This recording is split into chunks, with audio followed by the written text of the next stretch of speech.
తెలంగాణ రాజకీయాల్లో కాంగ్రెస్ పార్టీ చాలా దూకుడుగా వ్యవహరిస్తుంది. ముఖ్యంగా ఇప్పుడున్నటువంటి అధికార పక్షం బీఆర్ఎస్ను ఓడిస్తామనేటువంటి విధంగా కాంగ్రెస్ పార్టీ నాయకులు మాట్లాడుతున్నారు. నిజంగానే కాంగ్రెస్ పార్టీలో ఐక్యత ఉందా? కాంగ్రెస్ పార్టీ అంత స్ట్రాంగ్గా ప్రజలకు ఒక లీడర్షిప్ ఇవ్వడానికి సిద్ధంగా ఉంది అనేటువంటి ప్రశ్న మాత్రం డెఫినెట్గా లేవనెత్తుతున్నారు చాలామంది.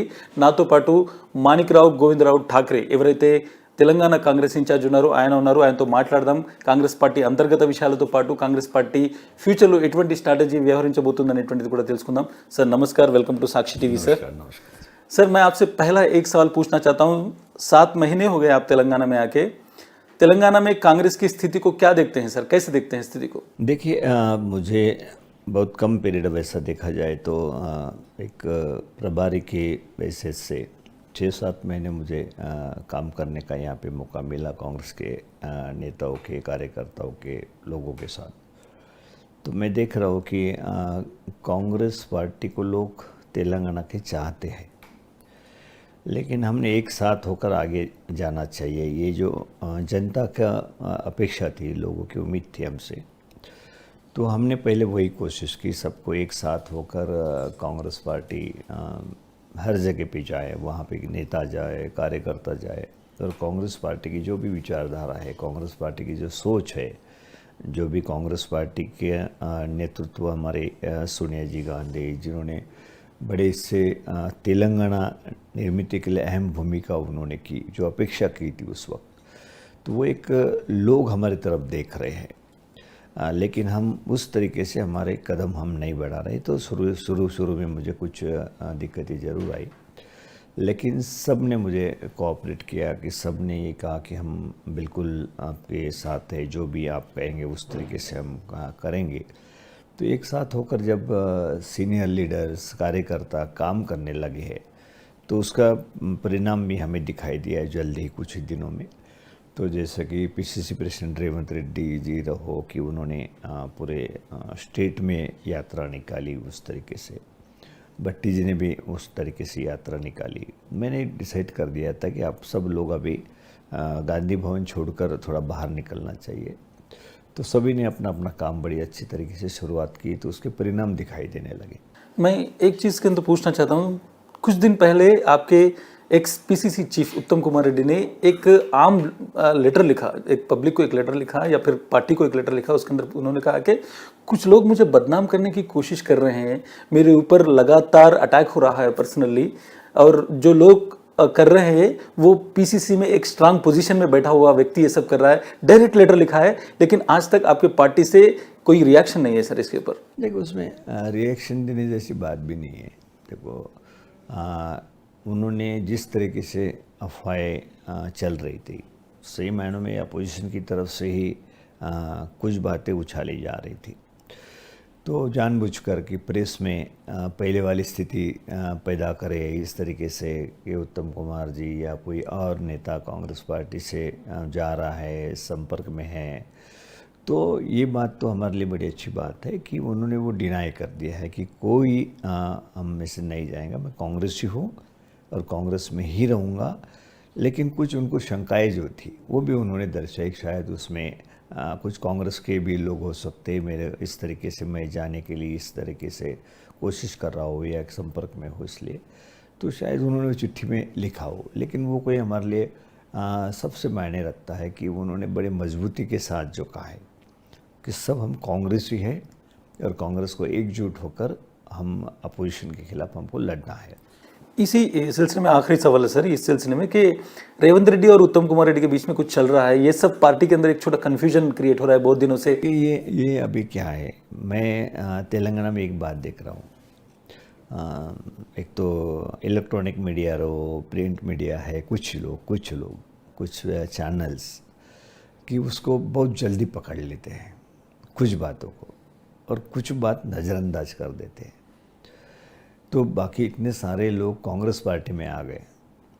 वो क्यों आ गए? कांग्रेस पार्टी आगे बढ़ रही इसलिए आ रही। कोई एक हमारा डिस्ट्रिक्ट प्रेसिडेंट भी चला जाए तो उसका इतना हाईलाइट करते कि वो 1 मंथ तक वही न्यूज़ चलाते रहते हैं।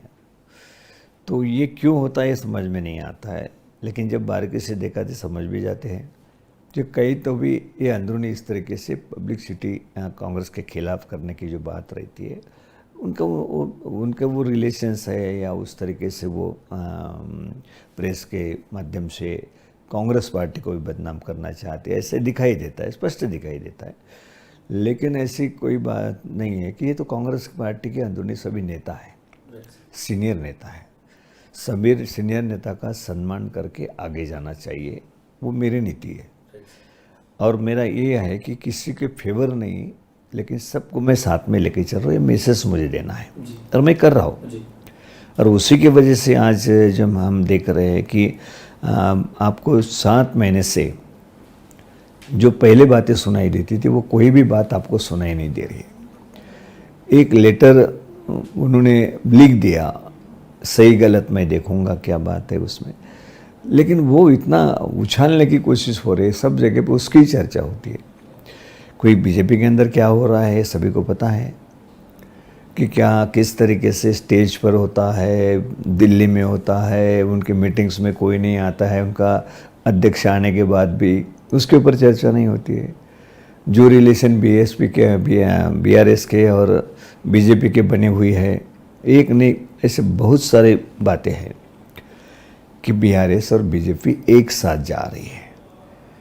तो ये दिखाई क्यों नहीं देता वो मुझे समझ में नहीं आता कि ये इसके ऊपर तो बड़ी ये फिल्म निकलना चाहिए उनके रिलेशन के ऊपर। उन्होंने कौन कौन सी बातें बीआरएस कर रही है, बीजेपी क्या क्या छुपा रही है, उनका क्यों छुपा रही है, ये तो ओपन होना चाहिए। कौन सी चीज़ छुपा रही है सर बीआरएस?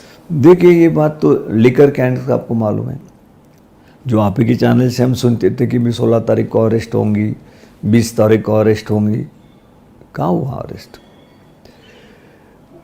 उसके बाद में जिस तरीके से बीजेपी वो जानबूझकर ये दिखावा करती है कि बीएसपी के मतलब बीआरएस के खिलाफ है, और ये भी दिखावा करते हैं कि हम खिलाफ है, लेकिन उन्हीं के लोगों को आप पूछिए नेताओं के, बीजेपी बीआरएस से जुड़ी है या नहीं।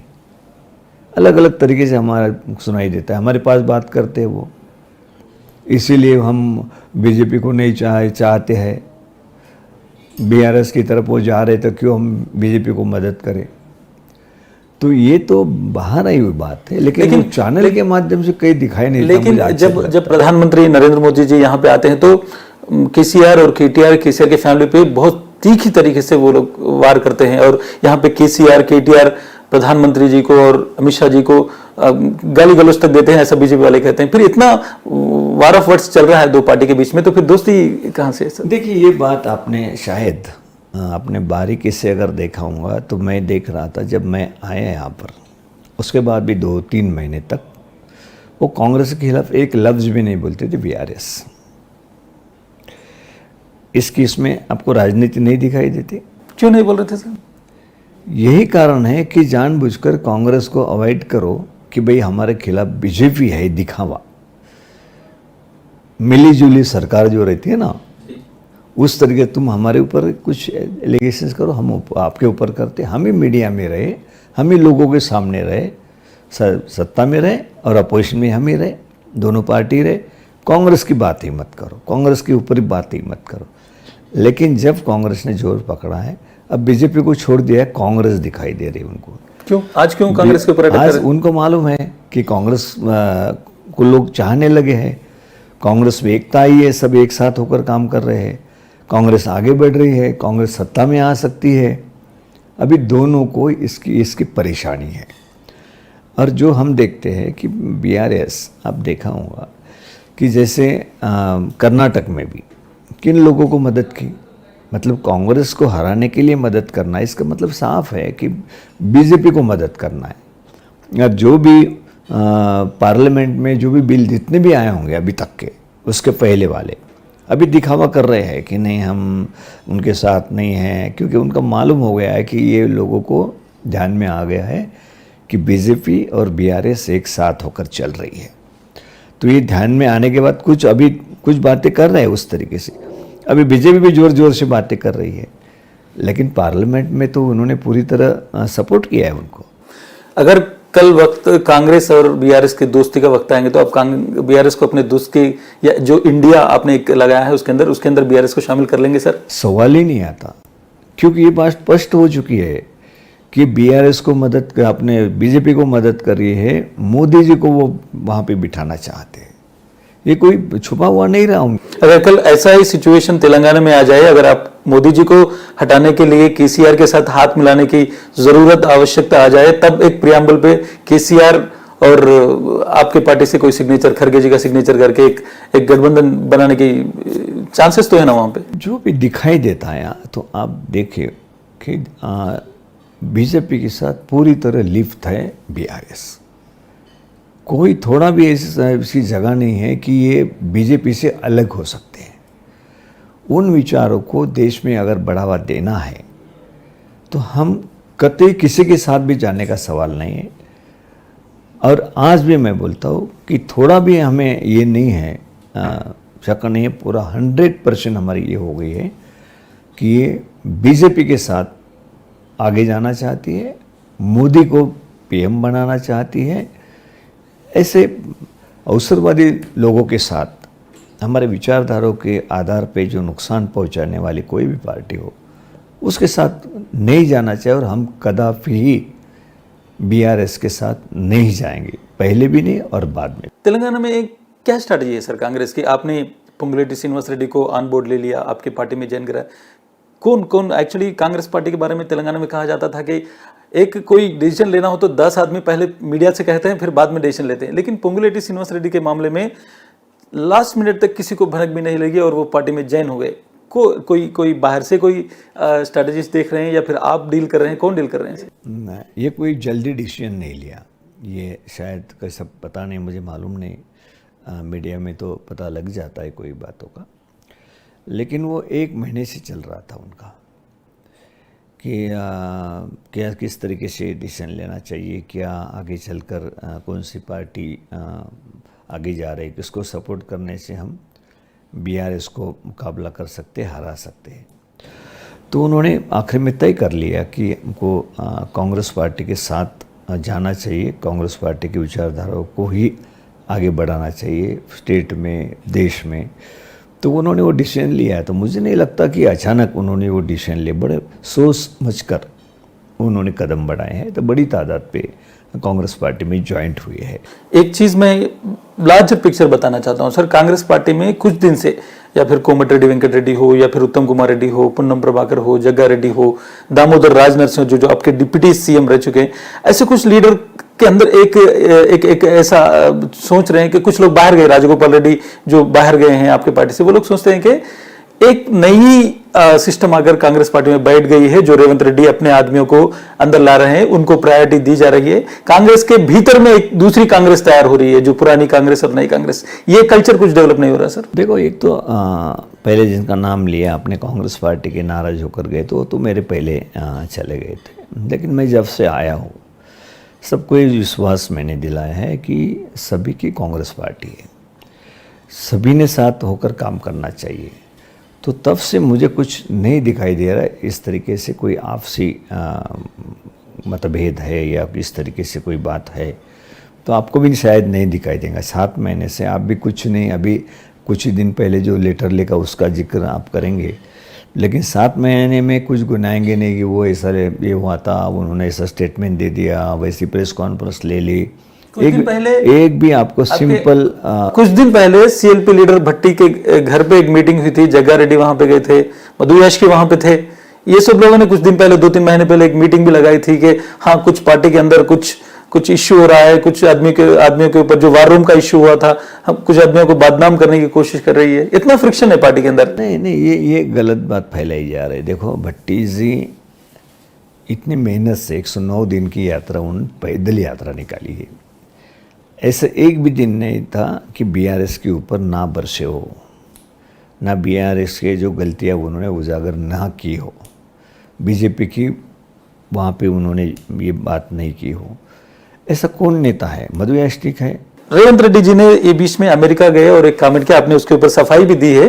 लेकिन जो रेवंत रेड्डी के कमेंट्स हुए कि फ्री पावर के बारे में उन्होंने जो बताया, क्या पार्टी को डैमेज नहीं हुआ सर? पार्टी बीआरएस ने उसको बहुत सारा उछाला और पब्लिक में ले जा रहे। जो रेवंत रेड्डी जी का है, हमारे प्रेसिडेंट का, वो गलत तरीके से लोगों के सामने पेश किया गया।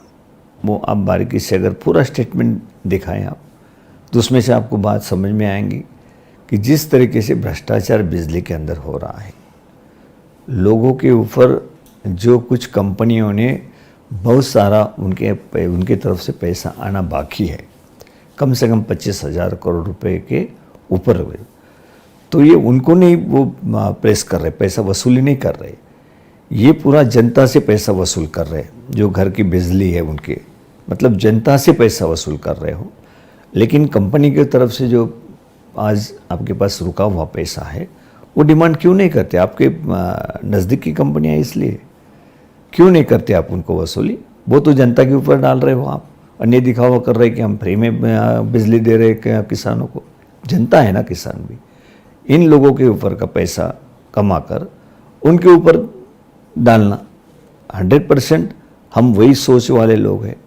तो आपको मालूम होगा, पता है कि जब हमारे चीफ मिनिस्टर थे पहले, तो कांग्रेस के चीफ मिनिस्टर ने ही ये बात जब चुनाव में कही थी कि हम बिजली 24 घंटा देंगे, माफ़ करेंगे बिजली, वाईएसआर जी ने।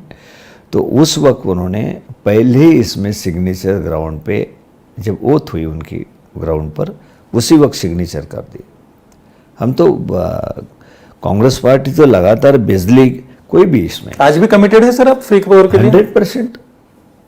जो भी 24 घंटे के बिजली, उसमें कोई कटौती नहीं होगी, और बिजली जो बिल है वो भी उसी तरीके से रहेंगे। बल्कि हम ज़्यादा से ज़्यादा क्या दे सकते किसानों को, वो भी हम सोच रहे हैं। हमारे मैनिफेस्टो कमेटी है, उस कमेटी लगातार बात करी कि किसानों को हम क्या और दे सकते हैं। जो भी केसीआर ने दिया उनसे कहीं ज़्यादा अच्छी तरीके से, जिसका उपयोग हो भविष्य के लिए किसानों को फ़ायदा मिले, भविष्य के लिए तेलंगाना की जनता को फ़ायदा मिले, ये हम हमारा मैनिफेस्टो बाहर आएगा तब देखिए आप। जो आपका इलेक्शन स्ट्रैटेजी, इलेक्शन अभी 3-4 महीने है सिर्फ, आप बहुत सारे स्कीम्स अनाउंस कर रहे हैं महिलाओं के लिए, फिर बीसी के लिए आप एक डिक्लेरेशन दे रहे हैं, या फिर महिलाओं के लिए जो प्रियंका गांधी आने के बाद कुछ अनाउंसमेंट होगा। लेकिन बीआरएस और केसीआर ऑलरेडी उसको इम्प्लीमेंट कर रहे हैं तेलंगाना में। उन्होंने हाल ही में कैबिनेट में जो आरटीसी के एम्प्लॉयज़ थे उनको गवर्नमेंट में ऑब्जर्व कर लिया है, और कुछ लोग जो फार्मर्स की जो डेप्ट है उसको वेव करने की भी बात बीआरएस सोच रही है, इसके बारे में चर्चा चल रहा है। आप क्या करेंगे? पब्लिक को क्या बताएंगे कि हम आएंगे तो ये करेंगे? आप कैसे पब्लिक को कन्विंस कर पाएंगे? देखिए, अभी चुनाव कुछ ही दिन पर आया हुआ है, कुछ महीने में चुनाव होने जा रहा है, और ऐसे चुनाव के वक्त कितना भी उन्होंने ये कहा कि हम ये दे रहे हैं, हम वो दे रहे हैं, ये कम्युनिटी को वो कर रहे हैं, मतलब ये जो सारी बातें वो कर रहे हैं वो चुनाव जीतने के लिए कर रहे हैं।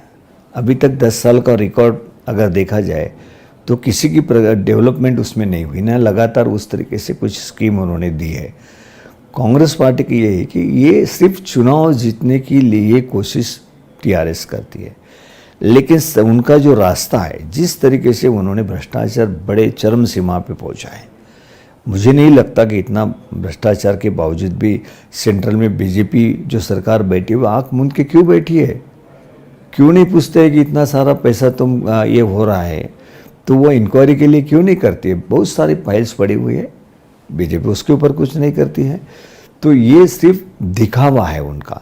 रियल, मैंने पहले ही कहा कि उनका मकसद जो है वहाँ पे खुद पैसा उसमें ये करना, अपने फैमिली को आगे बढ़ाना, और बड़े पैमाने पे भ्रष्टाचार, लोगों का पैसा वहाँ पे अपनी पार्टी के लिए खर्चा करना। एक बाकी दूसरा ये दिखावा है, तो कांग्रेस पार्टी दिखावा नहीं करती है। तेलंगाना में बहुत सारे कांग्रेसियों में, कांग्रेस कार्यकर्ता या लीडर्स में एक सोच है कि अब की बार सीट कैसे दी जाएगी, टिकट, एमएलए टिकट या एमपी टिकट किस बेस पे दिया जाएगा और कैसे फार्मूला होगा। बिकॉज बहुत सारे आदमी लोग आ रहे हैं, ज्वाइन हो रहे हैं, कुछ कॉन्स्टिट्यूंस में 1-2 लीडर्स हैं, कुछ लोग चल रहे हैं। आप नलगोंडा में देखिए या फिर कहीं पे देखिए, सूर्यापेट में भी आपके पास इश्यू है, चल रहा है। आप टिकट का बंटवारा किस आधार पर करेंगे? देखिए, आपसे जो सवाल किया है उसमें से एक बात स्पष्ट होती है कि हमारे पास बहुत सारे कैंडिडेट हैं, हमारे लिए खुशी की अच्छी बात है, लेकिन कोई एक आदमी टिकट किसी को फाइनल नहीं कर सकता है। टिकट देने का एक सिस्टम ठहरा हुआ है। हम स्टेट लेवल पे हमारी कमेटी है, पार्लियामेंट्री अफेयर्स कमेटी, हमारे जो हमने सिलेक्शन कमेटी अभी डिक्लेयर की है, उसमें चर्चा होगी। उसके बाद स्क्रीनिंग कमेटी होगी, स्क्रीनिंग कमेटी के बाद सीईसी होंगी दिल्ली में। वो लास्ट में हम वो टिकट फाइनल करेंगे। अगर कोई कहता है कि मैं ये आपको टिकट दूंगा, वो टिकट ये मैं फाइनल कर ली है, उसकी फाइनल होगी, किसी के भी टिकट फाइनल इस तरीके से नहीं होती है कांग्रेस पार्टी में। कांग्रेस पार्टी में सिस्टम के आधार पे ही उम्मीदवारी दी जाती है। ये कुछ लोगों को इस तरीके से भ्रम हो जाता है कि नहीं नहीं नहीं, वो उसके सपोर्ट में तो उसको टिकट मिलेगी, उसके सपोर्ट में तो उसको टिकट मिलेगी। एक सिस्टम बनाई जाती है, उस सिस्टम के तहत ही उम्मीदवारी दी जाती है। प्रियंका गांधी ज्यादा तेलंगाना में रहेंगी या फिर कंसंट्रेट करेंगी, आने वक्त में आएंगी, ऐसा कुछ चल रहा है सर कांग्रेस में? क्या वो ज्यादा फोकस करेंगे तेलंगाना पे? देखो, हमारे नेता इंदिरा जी गांधी भी यहाँ से चुनाव लड़ी थी। एक सेंटिमेंटल प्रियंका जी का ये है, सोनिया जी गांधी ने तेलंगाना बनाया तो बड़े एक इनका ये लगता है कि तेलंगाना हमारे बहुत नज़दीक है, तेलंगाना से साथ हम जुड़े हुए हैं, तेलंगाना आगे आना चाहिए। यहाँ बहुत सारा तबका SC ST OBC माइनॉरिटी ये सब बड़ी तादाद पे यहाँ पर तेलंगाना में है। उनकी अच्छाई के लिए, उनके भला करने के लिए कोशिश होनी चाहिए।